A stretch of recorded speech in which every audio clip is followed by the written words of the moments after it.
of the Irish who write. Right there was clearly some kind of signal. There were also labor actions over 10-hour days, which was an issue, and over wage cuts that happened. 1837 was a particularly bad depression year, and the weavers, for example, had strikes. And then by 1838 and 1844 in particular was a very big riot, which are nativist and also called Bible riots or prayer riots. So you can see how nativism and Protestant anti-Catholicism are together. In that case, this was what's interesting about the 1844 riot is it's very large scale.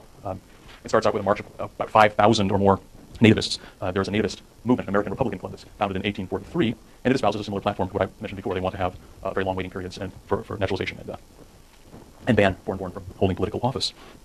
In any case, during 3 days of riots in 1844, several Catholic churches are burned. But what is different about this riot is that the Catholics defend themselves. And so in the Kensington district, Catholics are there with guns, and at the end of the riot, there are 20 dead, and all of them are Protestants. And Catholics are among the injured, of course. But that tells us there's a level of urban chaos here, because the two sides are armed. They're shooting at each other, and it's ultimately quelled only when the governor sends in the militia. This is considered one of the things that convinces the city of Philadelphia that it should have a police force. It took an awful lot of riots for them to get the idea, but 1844 one finally convinced them of that. Now, initially, in the late 1840s, the police force was made up mainly of nativists who simply continued to beat up on the Irish Catholics. But by 1856, the Irish are in control of the city, to some extent because of the potato famine. The potato famine is in the late 1840s, and so the population of Irish swells. And by the 1850s, the Irish have control of the mayorship. The mayor's not actually Irish, but he's very sympathetic to them. And from then on, the police are Irish. You wonder where that stereotype comes from. That's what happens. That's a good deal for the Irish, but that does not help the blacks, who I've mentioned they're in competition with.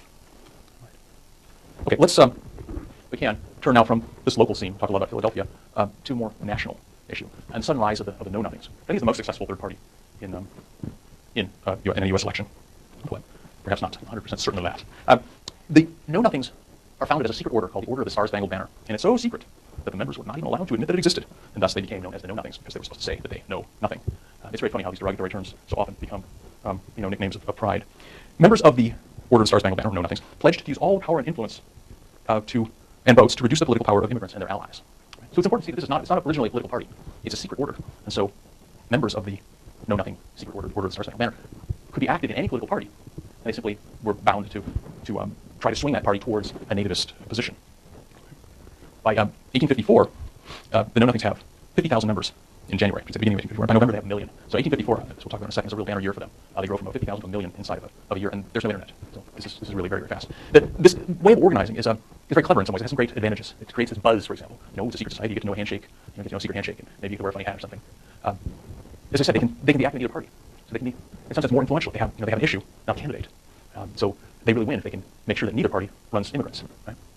And they can tailor their message to local issues because they're secret. They don't have to have a spokesman out there saying this is what the Know-Nothing stand for. They just say we don't even exist. That's what they say. But of course, in their lodges, they can tailor their message to the issues of the particular place. And I'll give you an example of how they do that in Indiana in a second. It has a disadvantage though. When you try to get large, try to run in a national election, it's a little bit difficult because you can't get newspapers to endorse, and you can't really crack the whip with elected officials either. And once somebody's elected with Know-Nothing support, well, it's not really clear that they have Know-Nothing support, or what Know-Nothing stand for. So you can't exactly discipline them. And then there's this amazingly interesting contradiction. Right?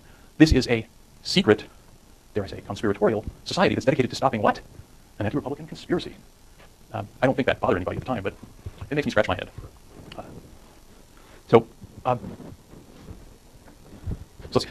one of the way that during the 1850s, as I mentioned, 1854 is this really red letter year for the Know-Nothings. They boom to national prominence. What's going on is that the country is starting to really split. The decade of the 1850s, the real run-up to the Civil War, there are crises every year, crises that heat up this sectional strife, and the Know-Nothings are in a position to capitalize because the Whig Party and the Democrats are both national parties. They're both trying to dance around the slavery issue. The Democrats have their view that morality is private. They're not taking a real stand on it, but they clearly are in support of Southern slaveholders. The Southern slaveholders are all Democrats.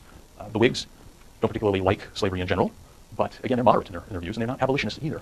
They're also trying to dance around the issue. So an example that in 1854, the Anthony Burns case, I think I mentioned that once in our fun fact quiz. Anthony Burns is an escaped slave who works in a clothing store in Boston. And because of the 1850 Fugitive Slave Act, 1850 Fugitive Slave Act is passed as part of a compromise that allows California to become a state. But it's a very offensive piece of legislation because under this plan, an accused runaway slave cannot testify, and if the judge finds the accused runaway to be in fact a runaway slave, the judge's fee is twice what it is if he finds the opposite. So it's really quite a travesty. When Anthony Burns is captured, I guess, or unmasked, or however, when the governor of Massachusetts enforces this, the Fugitive Slave Act against Anthony Burns. It's a very emotional scene because most of Boston does not want to enforce the Fugitive Slave Act. They view it as unfair, no matter where they are on slavery. Again, as much as slavery is a complicated issue for them this time, there are lots of political gradations, but there's a lot of sentiment that the Fugitive Slave Act is not fair. And Anthony Burns is somewhat known and somewhat popular. So what happens is that in order to make this stick, the only militia units that will do it are, of course, Irish. And they heed the call from the governor. And the sight of Irishmen marching Anthony Burns back to slavery converts a lot of Whigs into know-nothings.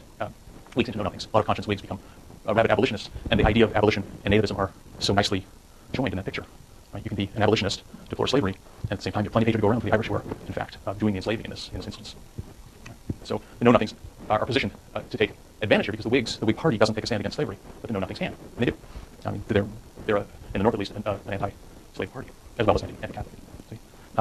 Similarly, a little more complex, in Indiana, the know-nothings take advantage of their flexibility. By being a local party, they can be anti-Catholic without being anti-immigrant, and they are. So in Indiana, where there are very few Catholic immigrants, the know-nothings admit foreign-born Protestants. So you can come join us and wear a hat and do a secret handshake and be anti-immigrant as long as you're a Protestant.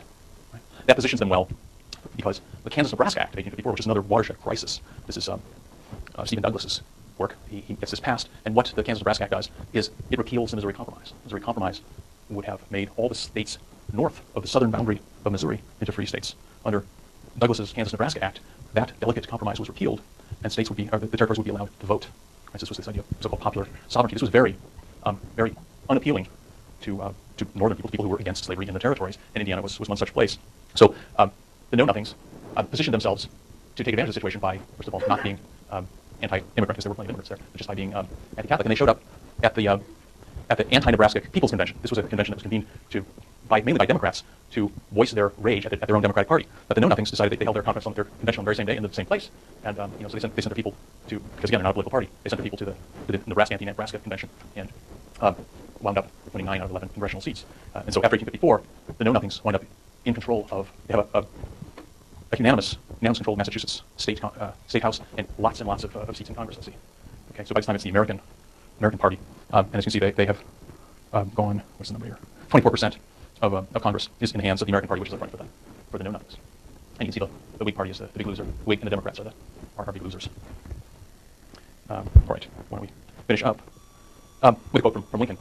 What's left here is that the Whig Party implodes after 1854 and 1856. The Whig Party implodes. The Republican Party starts to grow. And it's really a race between the Republicans and the Know-Nothings. The Republicans are clearly a northern party. The Know-Nothings are something quite different. But in effect, what happens is that the Republicans win, the Know-Nothings wind up collapsing over the issue of slavery. Their southern and northern wings separate, and lots of Know-Nothings wind up in the Republican Party. And what's interesting here is that slavery in the territories has become such an important issue that the Republicans don't have to actually give the Know-Nothings much. And the Republican Party can't afford at this time to have an anti-immigrant stand, you see, because the North is full of immigrants, right? They're not going to win any southern votes. So their only chance in an election is to have the immigrants on their side. They also need the Know-Nothings, because the Know-Nothings are a large part of former Whigs, former Federalists. In fact, they wind up not having to offer them much because slavery becomes the dominant issue. So the Republican Party, this is from the 1860 Republican platform. The Republican Party is opposed to any change in our naturalization laws or any state legislation by which the rights of citizens hitherto accorded to immigrants from foreign lands shall be abridged or impaired, and in favor of giving full and efficient protection to the rights of all classes of citizens, whether native or naturalized, both at home or abroad. Okay, any questions?